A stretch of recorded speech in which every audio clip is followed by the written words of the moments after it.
Happy Saturday, everyone, and welcome to the Magical Coffee Hour. Again, sorry we missed last week.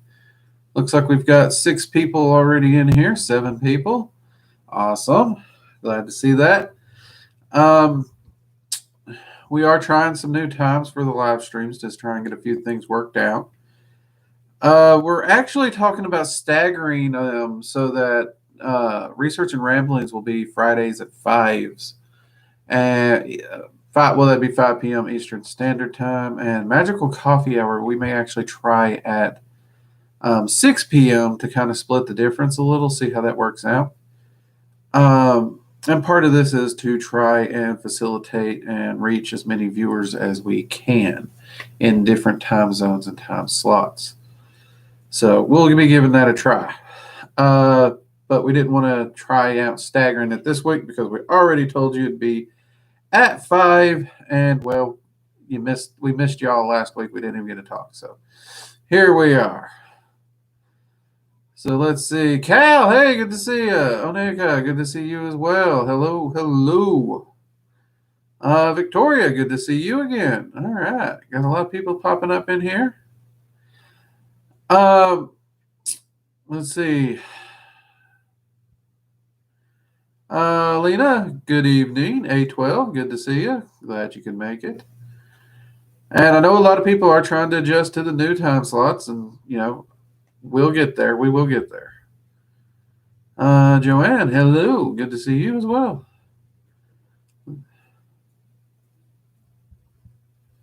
Cal, it is certainly easier for us across the pond. That's the ideal. That is the ideal. Again, like I said, I did not realize how many people across the pond would fall in love with my channel and my personality, I guess you could say. So, yeah, I'm happy to try and accommodate everyone as best I can. Obviously, somebody's always going to be left out. Can't accommodate everyone, but I figure a hour or two time shift is reasonable. Purified, hey, good to see you.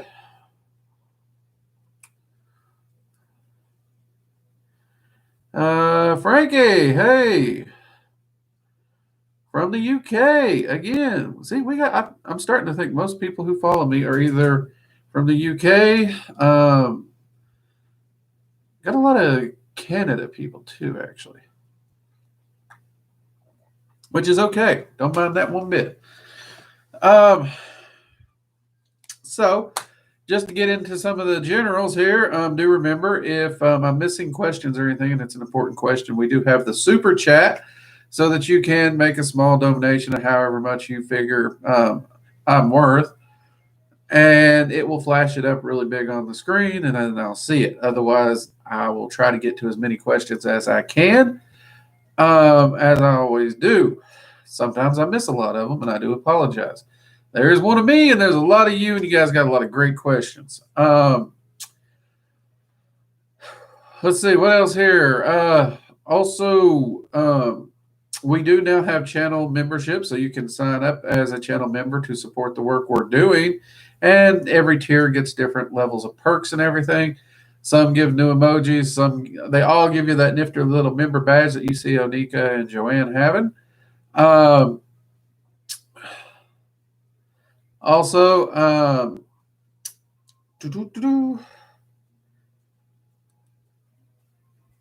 went blank. I went completely blank there. Okay, wait, what's this?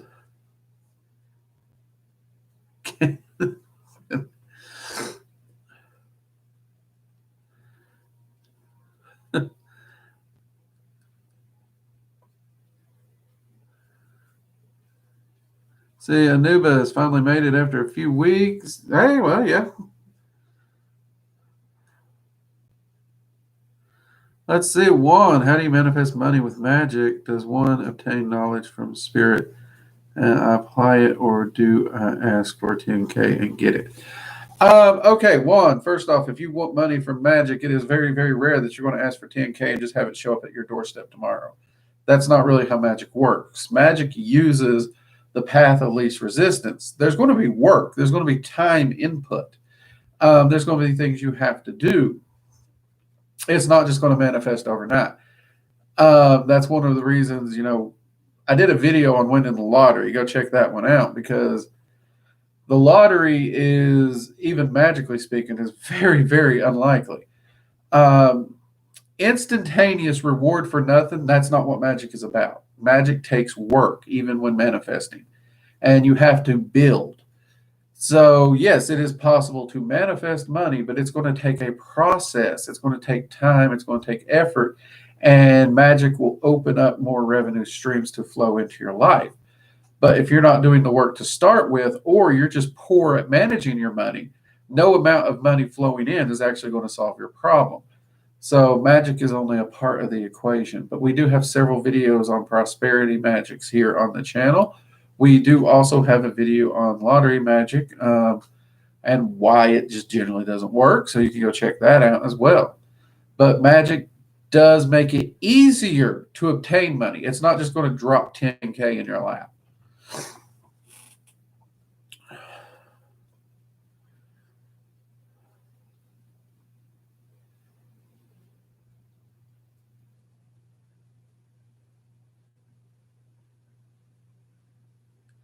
Victoria, adding on to my question from Friday, do you think it'd be possible to create a servitor to alert me when I'm talking to an entity and not a person? Potentially, but it would only work with some entities. Most entities out there actually can pretty much shut down a servitor if they want. Servitors are not actually that powerful when it comes to an entity. Like, for example, if you was talking to a dragon, even the youngest of dragons could easily fool a servitor. The servitor would never know the difference. And just about any entity that humans put up on a pedestal to call a god, same thing. And then when you get into the spirits of like the Goetia, angels, demons, a large chunk of those are. So it's theoretically possible that it could alert you for some of them, but I find it very improbable that it could alert you for all of them, if that makes sense, Victoria.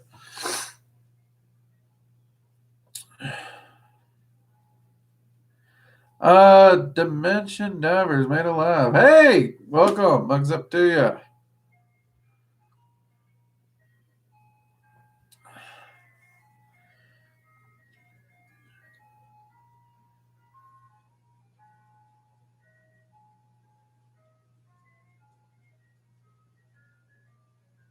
Let's see, Purified. I hear so many people talk about Palladians, Sirians, and humans from other planets that visit us from the past to give humans extraordinary boost. Do you think there's any truth in this? I'll be honest, I personally do not believe there's any truth. I've seen no proof at all. I've seen a bunch of half baked conspiracy theorists, um, long reach and stretches to try and make non evidence fit their theory. And that's just bad science altogether. You can't force the evidence to fit your theory. You have the theory and you go where the evidence goes. And so far, none of the actual evidence goes there. Now, that's not to say that it's not a probability. There is always a probability. But you all know me. I go with the data, I go with the science on it. And so far, everything says no. It actually says no to that. As far as beings or human beings from other planets coming to move us on, the whole alien astronaut theory stuff, there's no evidence to it. There are still a lot of things unexplained, but unexplained does not mean proof. There's a complete difference in something that's unexplained and something proof. So in order for something that's unexplained to become proof, we're going to have to explain it first. And they seem to take anything that's unexplained as proof that they're right. And that's just bad science, period. And occultism is largely a science. In fact, I'd say the biggest blunder in magic in modern history is the fact that we stopped treating magic as a science and started treating it as a spirituality where we did not require actual data and manifestations. You just believed and had faith. And that's what killed religions, and that'll be what kills magic too if we allow it. But that's my 2 cents. Now, for the people who take the theory and they investigate it scientifically, I do actually enjoy listening to those people. But they're also the people who they believe the theory might be true, but they're still trying to follow the data. They're not the ones browbeating us, telling us it's true beyond a shadow of a doubt based on a lack of evidence. So it's one of those things purified. Me personally, I currently haven't seen anything to make me believe in it at all. And it seems a little far fetched from everything I do know about the different planets and everything. So, yeah. So I'm still open for evidence. I do always enjoy hearing it, but at this point in time, I just have to say I personally don't think it's true. Let's see. Barnoldas, hey man, glad you can make it. Tess, good to see ya. Mugs up, good afternoon. Luna, troublemaker, you made it. Victoria, that makes sense. It's just something I thought of after. Hey, no problem, no problem. That's one of the reasons I love doing these. It gives me a chance, and sometimes you do. You think of that thing, and you're like, I should have asked that when I had the chance. But unlike some big event where you got to go to and you got to pay tickets and all that, I'm here every week. So if you have a follow-up question, we can follow up. Worst case scenario, you may have to jog my mind on exactly what you're talking about. But I remembered that one. Hold on, my camera's a little wonky here. Nope, okay. Oh, no, it looks wonky. Okay, we'll leave it. Fuck it. We're not going to touch it. All right. There's my F-bomb for the night. Okay. Good Witch of the North. Hey, good to see ya. If you got some of that cool weather, send it down my way. It's freaking hot down in here. Let's see. What do you think of the native Thunderbird? Oh, the Thunderbird. Now, that is a fascinating mythos and legend.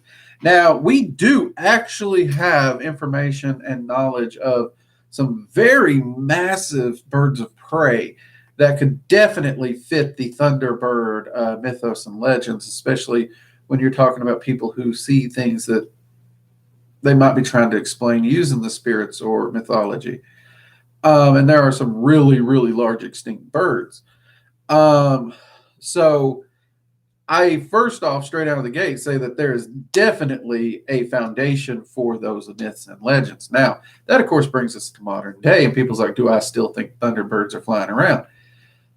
There is a lot of vast plains and mountain lands where animals do wander around, even animals we know, and we can't necessarily find them when we're wanting to. So it would theoretically be possible for a massive bird or something like that, perhaps with a migratory pattern, to easily move around and possibly go unseen.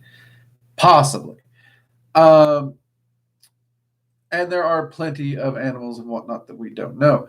And then there's also the fact that you look at dragons. Dragons don't really manifest physically in this realm because, well, they destroy it. But they have the ability. So do Fae. Fae have the ability to come into the physical, and they don't wreak the havoc on things because of their energy is a bit more palatable. So within those reasons and within that understanding, I would say that it is theoretically possible that the Thunderbird is actually very factual based upon the fossil records we have of extinct birds and the wide extent of the legends and what we do know of different entities. Have I seen one? No. Have I actually interviewed people who've claimed to? Yep. And I do find the particular myth and legend pretty awesome. I actually spent an entire night with a shaman just discussing Thunderbirds. It was actually a fascinating night. Well, I say discussing. We had some discussion, but most of the night was him telling old school stories and myths passed down through his tradition, which that oral storytelling, when you get a chance to sit in on that, oh my God, I love that. I eat that up. I just had my coffee and I shut up. Y'all know how I can talk. Well, that shut me up and I was just all ears that night. It was amazing. I hope that helps. PJ, glad you can make it.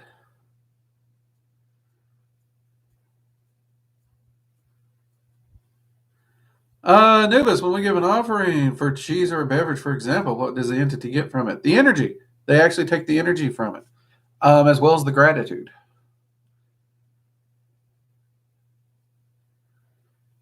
Luna, Luna, you had that troublemaker tag for a long time, girl. Let's be honest here. You might be the meme queen in our Discord server, and I do adore you for it. You always give me a laugh and put a smile on my face. But you are a troublemaker, and that's what we love you for. So don't change. Don't go changing on us. That's not a bad thing when I say that. And Cal beat me to it, actually.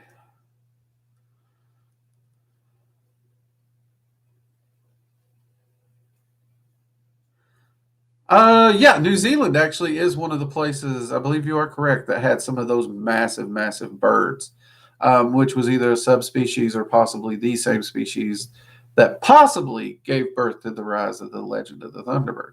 Because again, I'm not saying that just these physical animals is what is the Thunderbirds. I'm saying that that is a probability of what gave rise to the mythos. But there's also the possibility that we're talking about an elemental bird, because in the plane of air, there's some really freaking birds that happen to thunder and lightning tend to follow them around.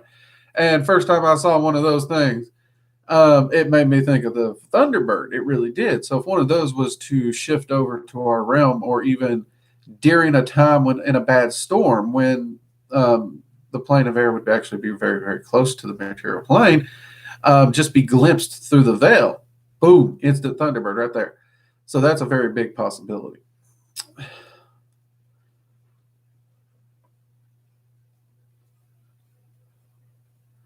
Let's see, Lena, I don't want to accidentally banish a sometimes unbalanced and tiresome friend when putting up shields against attack. Can spells make them... Whoop, it jumped.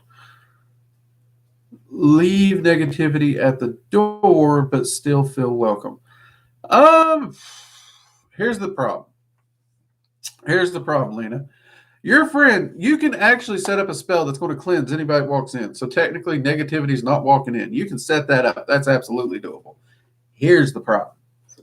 If the person is innately negative in thought patterns and processes, if they enter your home, they're going to act as is their nature in the story. So yes, you can technically cleanse them of negativity before they come in, but they can still create negativity once in the house.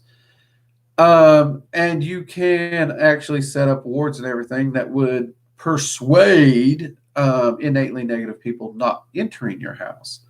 That is perfectly legitimate and doable. You're not altering per se their free will. It's their free will to be negative. You're perfectly welcome to be negative if you want to be negative. My wards are just simply persuading you not to bring that shit in my house. So you can do that.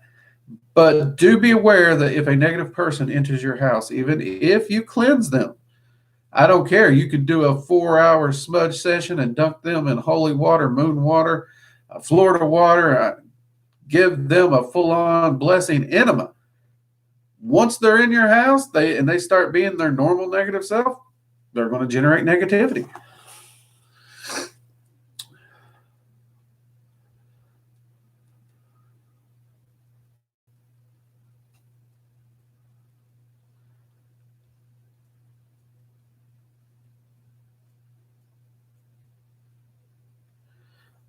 No. The dodo bird was a flightless bird, Anubis. I'm actually talking about an actual bird of flight that could fly.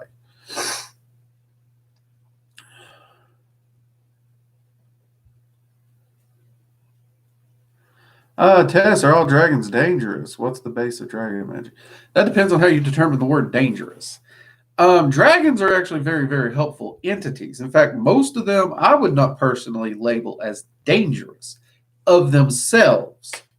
I actually trust dragons to do what dragons do, and I trust them innately to the core. I trust them more than humans. However, humans be stupid. So, for example, a chaos dragon, they deal in creation and destruction. However, people forget chaos dragons cannot create without destroying. The two things go together innately. So if you ask a chaos dragon to help you in your life and to help you create something, think about it. They're going to have to come in and completely do a wrecking crew job on your life and remove a bunch of crap to help you build that life that you requested. Humans don't like change. Humans don't like letting go of things, even if it doesn't serve their best purpose. This gets them in trouble with Chaos Dragons. This is why Chaos Dragons are labeled as dangerous. It's not because the dragon itself is dangerous, it's because of our stupidity. That would be the difference. The same thing with Dragons of Darkness. Dragons of Darkness are actually one of the most healing forms of dragons. They are some of the most powerful healers, even more so than the Dragons of Light. But you have to be willing to face that darkness. You have to be willing to heal the shadow. You have to be willing to dive down into that trauma. And if you try to dive down into it and then tuck tail and run, you're going to end up getting yourself in more trouble than when you started. So, based on our own individual shenanigans, foolishness, or fear, we can make them dangerous, but they in and of themselves are not dangerous. Does that make sense, Tess? Uber Protest, hey. Oh, good point. Yeah, we got 24 people in here, 19 likes. Let's get those likes up, people. Come on. I missed y'all last week. Come on, let's get some likes up in there. It was so weird to have a Sunday without y'all.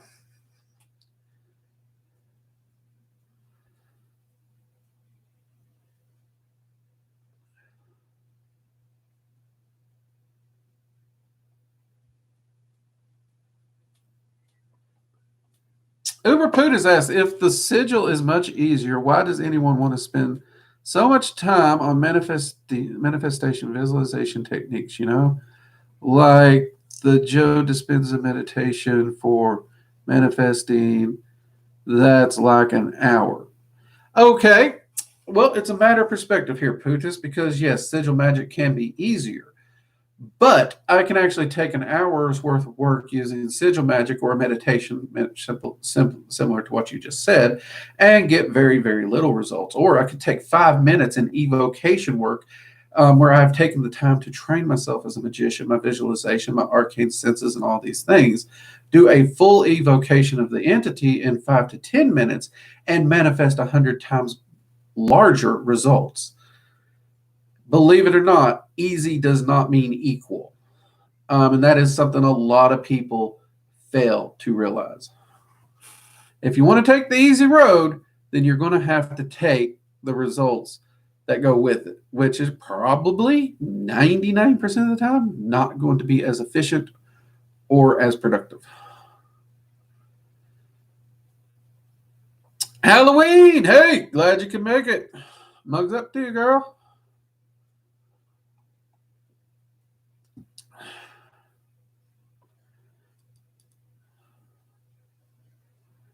See what we got in here. No problem, Tess. I am glad that explanation made sense, because it's not that they're innately dangerous, it's our stupidity. I mean, many of you have heard me in these live streams, which I think is very important. Everybody thinks I'm a magician. I got it all together. I'm a mage. I've done this for a long time, and I have. But I won't say I have it all together. I still make my mistakes, and I think it's important to point out that even us old guard type fogies here, we make mistakes, and that's when magic gets dangerous, is when you make those mistakes. But ironically, those mistakes are also when you seem to make the most growth. There's so much to learn when you make those mistakes. I have never regretted my mistakes, ever. They made for a rough mage week, or 2 years in the case of that little Clefothic mistake. But I'd never regretted them. What you can learn from those mistakes is freaking amazing. So, yeah.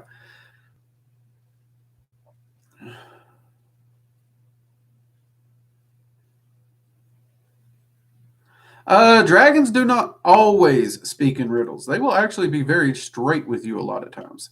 The only times that they're not straight with you is if there's a particular lesson or information that you actually have to learn on your own, and you wouldn't actually learn it if they just handed it to you. So they will not just hand you information that's actually going to not help you, because a lot of people are lazy. And if you don't actually learn it yourself and it's just handed to you, you'll never learn anything, even if you now have that knowledge. So that's the only times they'll sidestep stuff. Otherwise, dragons are very, very freaking direct. Which is one thing I love about them. They don't sugarcoat stuff. They don't censor it. And I love that about dragons.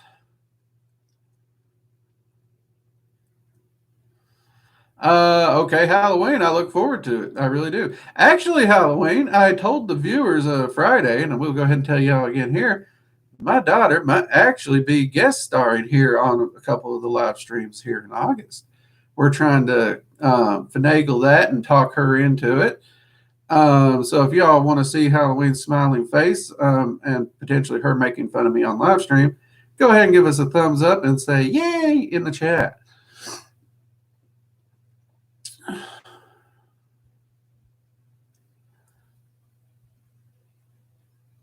Let's see, Uber Putis, would you suggest me doing a visualization technique versus the sigil magic in terms of power? I would, of course, evoke Terraphana for the sigil charging, but not good at evocation yet.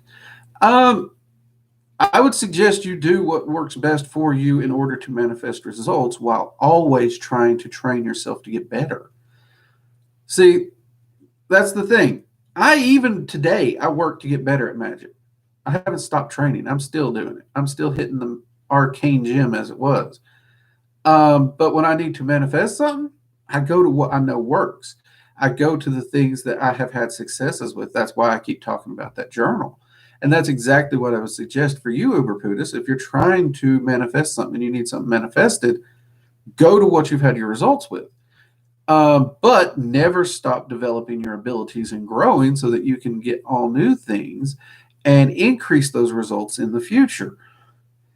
Now, if what you're trying to manifest is strictly a training based thing, then utilize any tool or method you can to help you train. There's not going to be a spell, a ritual, a sigil that's going to give you instant results. They will only increase your training abilities while you're trying to develop your arcane senses and other stuff like that. They will only increase your results. They will not just give them to you for free.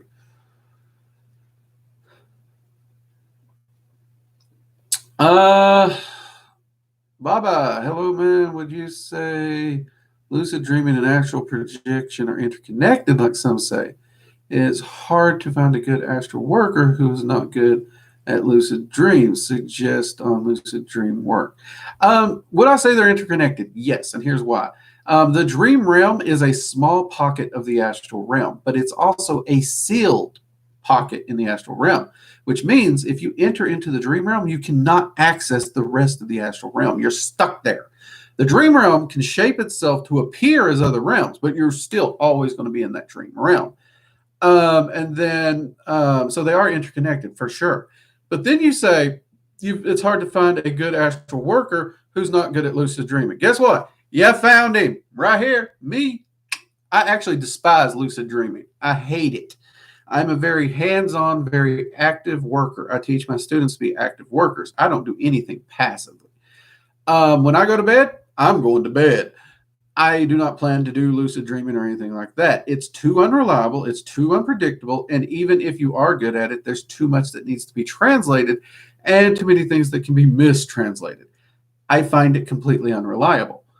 I stick strictly to astral projection, or these days I actually only do soul travel most of the time. It is rare that I even just do astral projection, but they are definitely interconnected.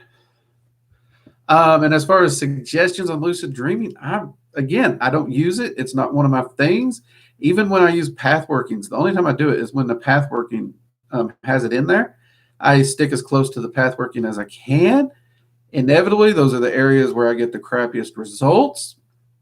And then later I'll go back and restructure it and I'll use soul travel for it, get far better results.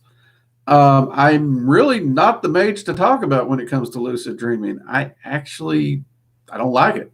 No, sir, I don't like it. It's not my cup of tea. I would rather eat a raw onion like an apple. Let's just put it that way.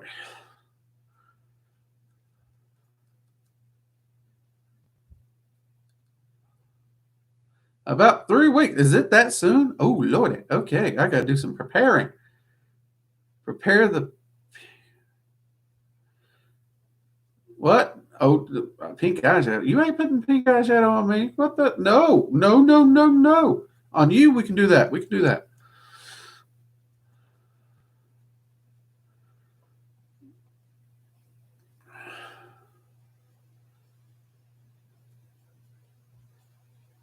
Are you born under the dragon year? No, I am not. My mentor actually was, but I am not. Um, if I remember correctly, yeah. In the Chinese astrology, I was actually born under the cock. Modern time, because we got to be politically correct, they want to call it a rooster. Back in the day, that wasn't what it was called. In fact, I would be the metal rooster or metal cock. So yeah, that would be where I would fall into the Chinese there. Um, I, I forget what my wife is right now, but yeah, I did not fall under the dragon. Weirdly, which is funny because every person I know from who follows that astrology concepts and everything, they put me. They honestly think my personality falls there. But when I tell them, they think about it and how feisty I can be, and they're like, okay, yeah, I can see that. But they still think I have a lot of that dragon energy in me, which maybe I do. All I know is I'm Drake. I am who I am. Regardless of what sign you put over my head, I'm still Drake.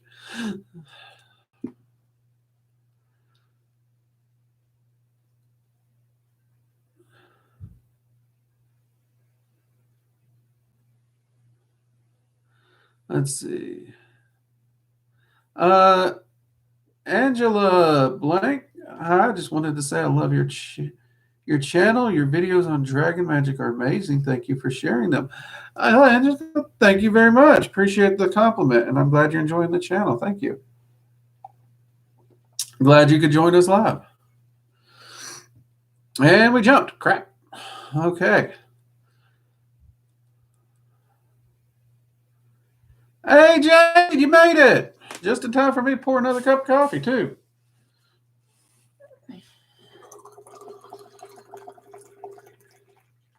And yes, for those who are still surprised by it, I do keep a coffee pot right here in the office by the desk. Good stuff. Trey's got to prepare the defenses for when Halloween arrives. I don't think this city's ready to handle the both of us. I really don't. That whole Western standoff music will be playing. Only it won't be me and her standing off against each other. It'll be me and her standing off against this city. Because we going to party and have us a good time. Oh, yeah.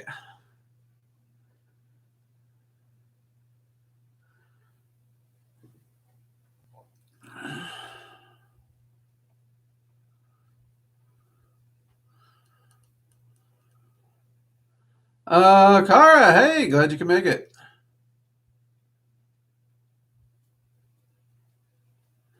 Human beings cannot have dragon souls. That's actually not possible.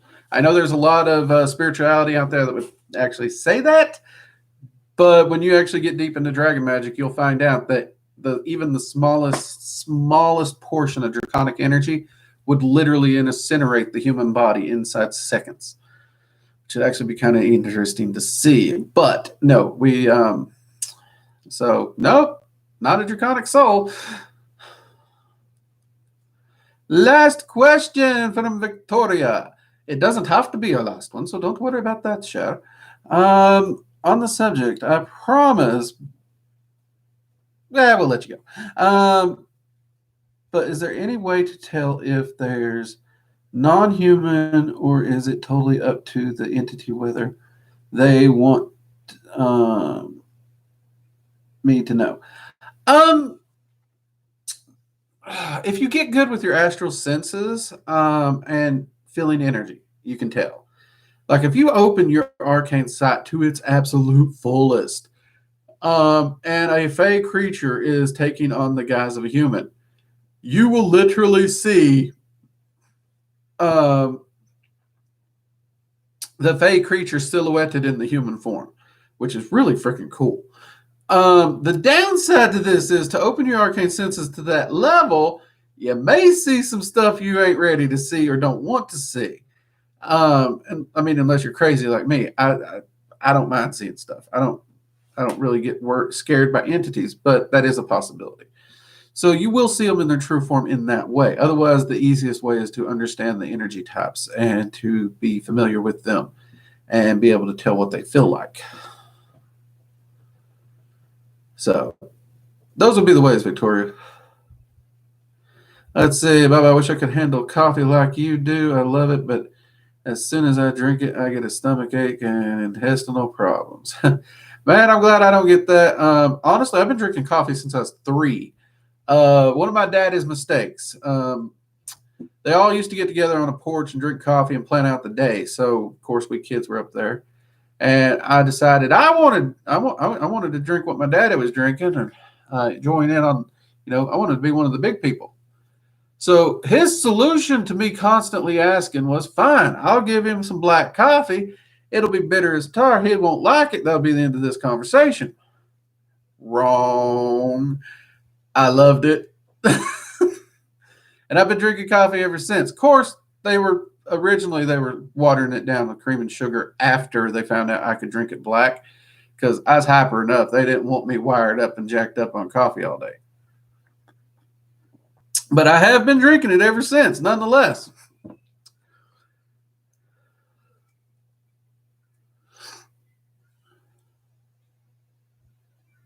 Let's see, Cal, I find these live streams really get me in the mood to get stuck in my magical workings. Hey, now that's good. See, I'm motivating you to make some progress in your magic. That makes me happy, Cal.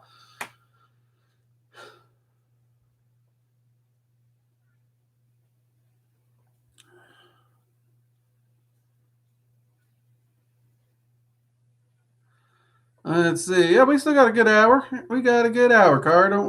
Half hour, half. So no worries.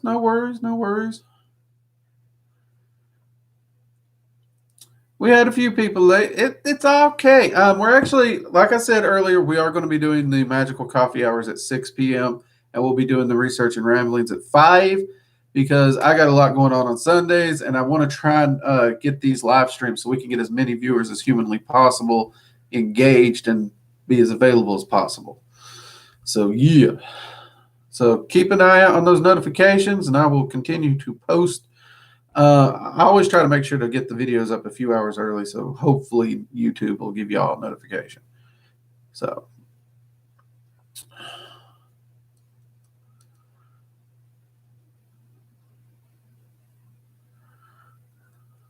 hey, what gods do I work with? I honestly can't think of a single entity that I've tried to work with that I couldn't reach out and contact. I work with a lot of entities. Currently, the big ones that I work with is Thor, Tyr, Freya, Hel, Loki. Of course, I do work with the 9 rulers of dragons, though I don't view them as gods. I do occasionally work with Hades still. I work with Azazel. I work with Belial. So right off the top of my head, those are the big ones on the list. I actually do work with Yahweh quite a bit too. Same here with my grandparents. The front porch thing was the greatest. I miss the front porch thing. I really do.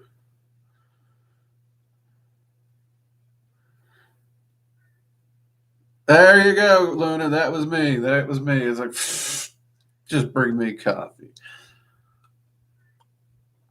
It was great. Anytime we went out to on a road trip or something, he'd let me drink it black.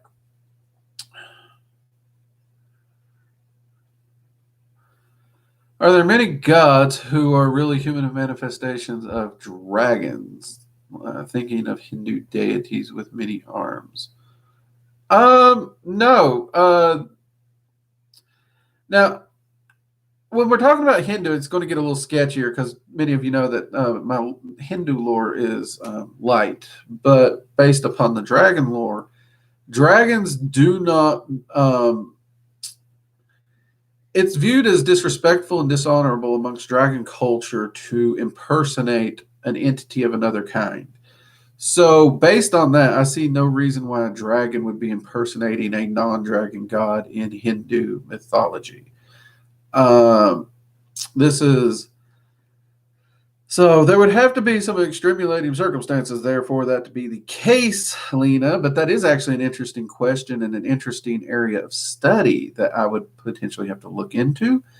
I do not have a direct yes or no for you. I can only base it off of um, dragon society within the draconic planes itself and the way that they govern their laws. That's the only way I can answer that question because my Hindu lore is it's not what it should be, or well, it's not good. It's one of my lighter areas. I apologize.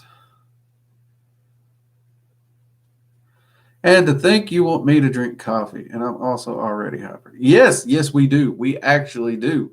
We want to turn that Death Wish grinder up to 12 and make a pot of number 12 and see what happens when you drink that. We really do. You might be running circles around the top of the ceiling for a few hours, but it'll be fun.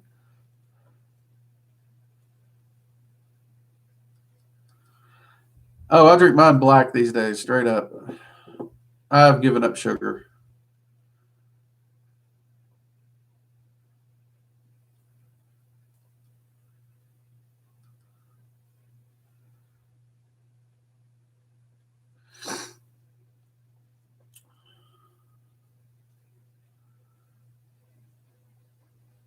See, Angelica, when you work with entities, have you ever been surprised by the feel they bring to the space? If so, who surprised you the most and why? I have. There's a lot. I never try to go into working with a new entity with any preconceived notions. I try to leave it completely um, open. I really do. So, yeah, it's they have surprised me. As to which ones have surprised me the most, that's hard because I've worked with so many entities that were definitely not what I thought they would be, that it really has floored me. Honestly, the ones that really come to mind, especially from my growing up and some of the mythology books I read, which, well, let's just be honest, once I actually dove into the real mythology, I found out were completely inaccurate. Odin surprised me. Freya surprised me. And Freya surprised me actually from the pagan perspective. Most pagans view Freya as nothing but a goddess of love and sex. That's all they view her as. But she is so much more of a complex goddess, and that she is a goddess of magic and sorcery and battle and victory and strength. I mean, she's freaking amazing. And why so many pagans refuse to accept the fact that she is a goddess of battle, I don't know. Um, but that was a pleasant surprise. And Hell herself, actually. Hell gets a very bad rap based on a lot of practitioners. They actually want to paint her as a monster. I mean, look at the modern interpretation of Hell. They view her as half a rotting corpse and half a human. That actually does not show up in the Edis anywhere. It mentions her skin color being half, the word could be translated as blue, and the other half pale. At no point does it say she's half dead anywhere. So that's just a artistic rendition of her that people latched onto because they did want her to appear as this monstrous entity, and she's not. She's absolutely gorgeous, and she is possibly one of the nicest, most compassionate goddesses I've ever worked with. Now, that's not to say she can't mess you up if you piss her off, but she is actually a absolutely wonderful entity in those rights. And of course, to the entities that surprised me, I got to put Lucifer on there. I really, really do. Um, Growing up Southern Baptist and then later Assemblies of God, let's just say I had a bias against Lou. Let's be honest. I grew up with a bias. And even after I got into magic and I learned that most of those bias were just that biased, it never occurred to me that I never worked with him. It took me years before I reached out and spoke with him. And I was actually nervous the first time I was going to do a working to reach out and get to know him one on one as opposed to all the stories. And I have to admit, when I sat down and spoke with Lucifer, he was one cool guy. Me and him got along great. He's awesome to sit and chat with. So those are probably the ones that really surprised me the most. Have I ever worked with the Morgan? Yeah. I actually enjoyed working with the Morgan. She's a no excuses kind of individual. You want to do it, then all right, get up and do the work. No one's going to do it for you. She will drive you hard. She will push you forward. She will not do for you, but she will definitely see to it that you are empowered to do for yourself. And have I ever tried Death Wish coffee? Oh, you've tried it. Oh, I love Death Wish. I really do. That's one of the two things I keep in the house. It's really good. You might not have been impressed by it. I noticed a lot of people. Death Wish is good at what it does. It's a high caffeine coffee with good flavor, and it competes with a dark roast. Competes, but it's not a dark roast. Now, that said, there are dark roasts that I prefer over Death Wish. That's why I usually keep anywhere from 3 different types of coffee in this house. Death Wish and Iron Bean Coffee Company are my go-to roasters. They really are. And no, I'm not being paid to say that. They just really freaking good. Actually, in fact, I can prove it. Look at this. Here's one of my little books I got. It's like a little journal I got made up. I got so many stickers. I just stuck both of those on the front. Now, if they would love to actually support the channel, I wouldn't turn them down. But I don't think this channel's up their river, so no biggie.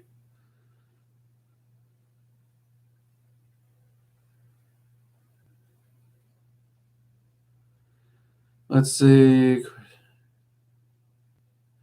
Cara, have you read anything about the goddess Ishtar? I have over the years. I've read different things about Ishtar. I found her to be somewhat fascinating goddess, and she is one of those goddesses that they overlay and say this goddess is this goddess by a different name, but it gets a little confusing. She's not one I've worked a lot with. I've read about, not worked with a lot though. I have worked with Inanna, which some people say Ishtar and Inanna is the same goddess. I'm still out on that verdict. I'd have to work with Ishtar more to actually have an opinion in that argument.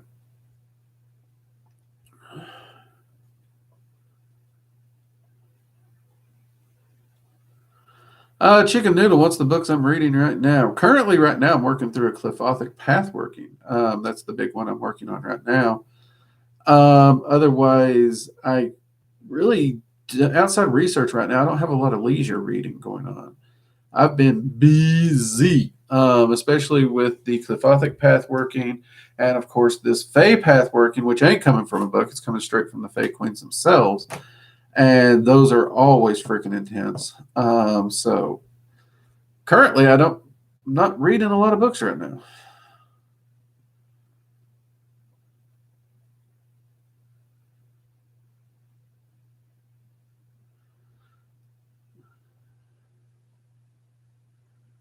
Let's see here.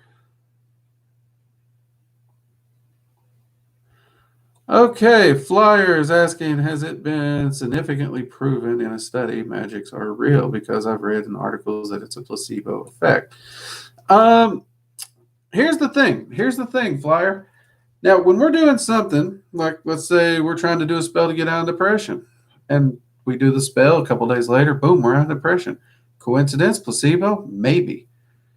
However, if I continually do spells and magic for something outside of me, completely outside of me, and I have no relevance, I tell no one about it, no one knows anything about it, and I consistently and continually get results and it manifests, that's not a placebo. That is something actually happening. That's an effect outside of me. That is not placebo. So, yes, it has been significantly proving through magics like that magic does have an effect on the world. Now, doubters will be doubters, and they're free to doubt. I got no problems with them. Just like Christians will be Christians. You got your good Christians, you got your dicky Christians. Of course, pagans will be pagans. You got your good pagans, you got your dicky pagans. I'm a big believer in you do you. But I'll be honest, if magic did not show true manifestation outside something that I could write off as placebo or coincidence, I wouldn't have stuck with it. I would not have. I actually got into magic. Many of you know this. I actually got into magic wanting to prove it wrong. I wanted to disprove it just because I was just so salty with spirituality and religion at the time. That did not go the way I thought it would. Look where I am today.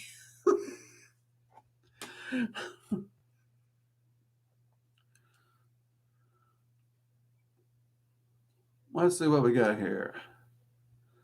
Chantel, greets from Germany. Hey, greetings. Greetings. Glad you can make it.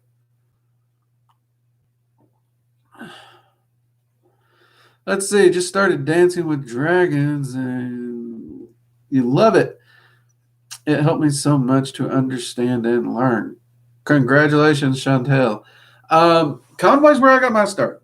Me and her don't agree on a lot of things, but then again, she also did tell me, because I actually got to talk with her before she passed, which was pretty awesome.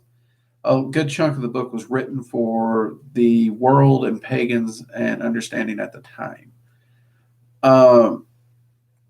But yeah, it's where I got my start. I hope you enjoy it, definitely.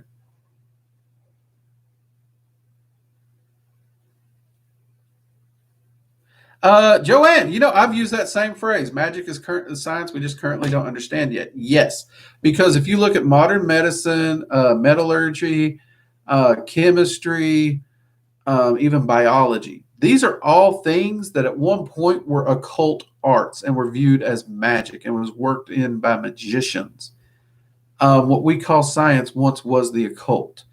It's just the more we understood it, it went from more mysterious to a more foundational. We've actually put all the pieces together and fully understood it to the point it became a science. So I truly, truly, actually agree with your husband. That's why I treat magic as a science. That's why I teach magic and approach it from a scientific method. I truly do believe magic is just a science and should be approached that way. And honestly, when I started treating magic as a science, that's when my manifestations skyrocketed.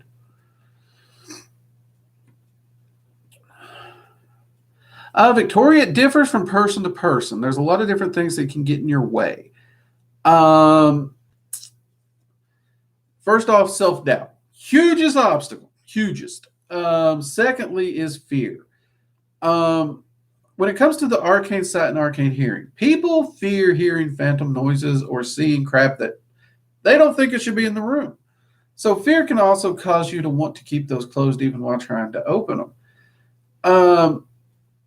But between these two, it differs from person to person. Some people do struggle.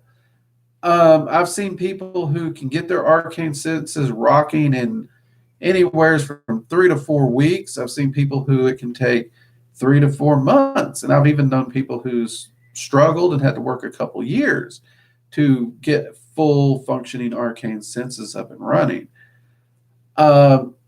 We're all different. We all face different obstacles, and you really shouldn't compare yourself to another person because we all have a different path, a different life, and different obstacles that we have to overcome. And those things will affect the way we do progress along our path and our arcane senses. But with all those factors, Victoria, because I know I just hit you with a ton of stuff, it's like, if I gave it an average, if I gave it a singular average, I would say on average 4 to 6 months on average for a reasonable, functional, working development. Now, mind you, that's somewhere's in the extremes there. And that's also taking in the fact that most people can develop a functioning work of the senses within a year and a half, obviously. because you do have the outliers, like I said, that it can take them years, but those are the outliers. So they're not going to fall into the average.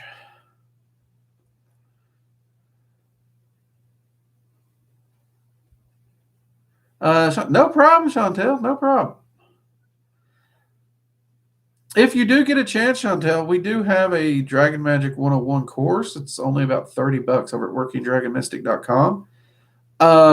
It's a complete detailed path working step by step. It should complement that book as well if you're interested.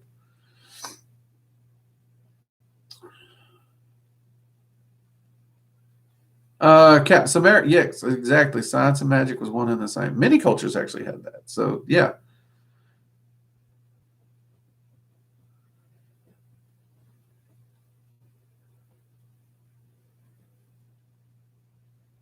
Let's see, Angelica, which elemental ruler would I recommend reaching out to first for someone who hasn't done it before? Honestly, if you have not yet acquired your guardian dragon and your co-magician, I wouldn't reach out to an elemental ruler. I really would not. You can't actually approach them without a guardian and a co. The most you'll get from them is like a ghostly shadow of their energy. It's actually, their energy can be quite devastating if you don't have a guardian and co to help balance it. So they just simply will not actually fully approach. That will only send a fraction so that it's considered safe. That said, though, if you were to reach out to one, I always recommend Terrafana. She's the most approachable. She usually is the most approachable.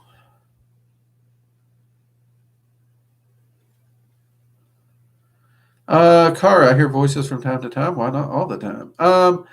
It depends. Sometimes your senses can open and close, depending. So if your arcane senses are tuned in at the time, you're going to hear something. If they're not, you won't hear anything. And then there's also the case that if you're talking about at random, depends. Are you tuned in, and is there anything around you to hear?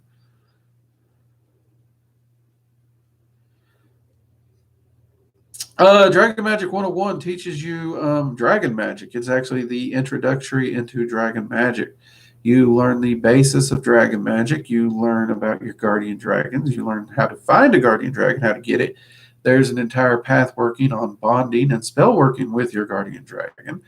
There's a detailed ritual on how to get your co-magician and how to bond and work with the co-magician as well. There's also entire path workings with each of the individual rulers to fully get to know them. It also teaches you sigil gating. It teaches you how to access the different layers of the rulers should you need to. It also teaches you how to access the Draconic Elemental Temple. And it also teaches you how to craft a real authentic Draconic tool for dragon magic. And that is just a small semblance of what is in the Dragon Magic 101 class. By and large, the whole class should take anywhere from 6 to 9 months working through it, if not longer.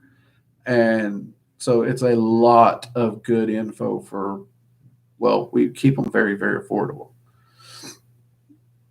Chantel. Hey, no problem, Chantel. I just wanted to I've had people pop in here and then they're like, "Hey, Drake, I didn't know you had this class." And it's like, I guess I don't talk about my own stuff enough. I don't know, but I wanted to make sure you knew it was there. So if you're interested in it, Chantel, you could pop over and check that out.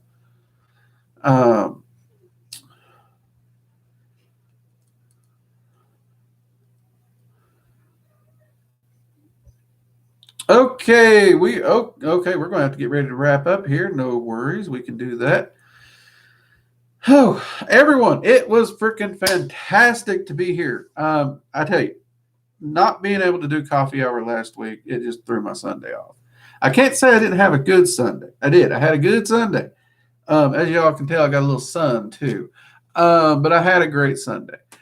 But I also don't think I realized how much I enjoy these particular podcast or live streams or whatever they're called, and getting to come in here and answer questions and talk with y'all. It's it really is part of my week I look forward to. I do want to remind everybody we will be doing Research and Ramblings, 5 p.m. Eastern Standard Time. So mark your calendars. That time slot has changed a little. Also, we will be doing Magical Coffee Hour, 6 p.m. Eastern Standard Time, to better accommodate everybody, our friends across the pond, different people here in the States, Canada, Mexico. We got a lot of people all over the globe that love this channel. We're trying to get those time slots to help out and make these live streams as accessible for as many people as we possibly can, because you guys are really what makes this channel run. I started this to try and share information. I wasn't sure anyone would care what I had to say. I wasn't sure if I would reach anyone. But not only have I reached people, you guys constantly send me emails of how much this channel has changed your life, how much progress you have made. Many of you have gone from complete dumps to, very prosperous lives, and you've shared your stories, and you claim that it was my channel that really helped you to do that. You guys have no idea how much that means, that my work or my doing this channel, how much that means to me that you guys are able to get such a handle on your lives and make such dramatic, positive changes. That does mean a lot to me, and that makes every bit of this very much worth it. So thank you all for that, because that is possibly the most encouraging thing in this work, and that is the most rewarding for sure. So thank you for that. But before I sign off, let's see if there's anything in here I can answer real quick. If I can't answer it real quick, we'll just have to catch it Friday, peeps. Or you can drop it in the comments and I'll try and answer it there. Do you teach us to open senses? Yes, the arcane senses are talked about in Dragon Magic 101. We also have a free arcane site class over at workingdragonmystic.com. It's absolutely free. You can sign up for that. Victoria, thanks. I just got a big staff with a dragon head on it, and my guardian dragon giving me specific picture on how to prep the staff. I can feel he's happy.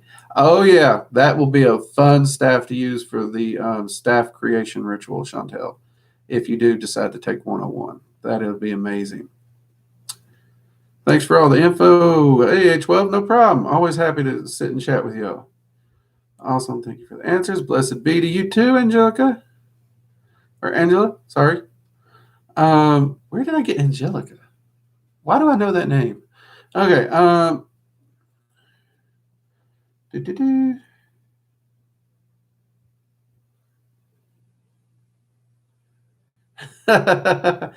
I try to be considerate, Luna, occasionally. Tori, no problem. Love doing them.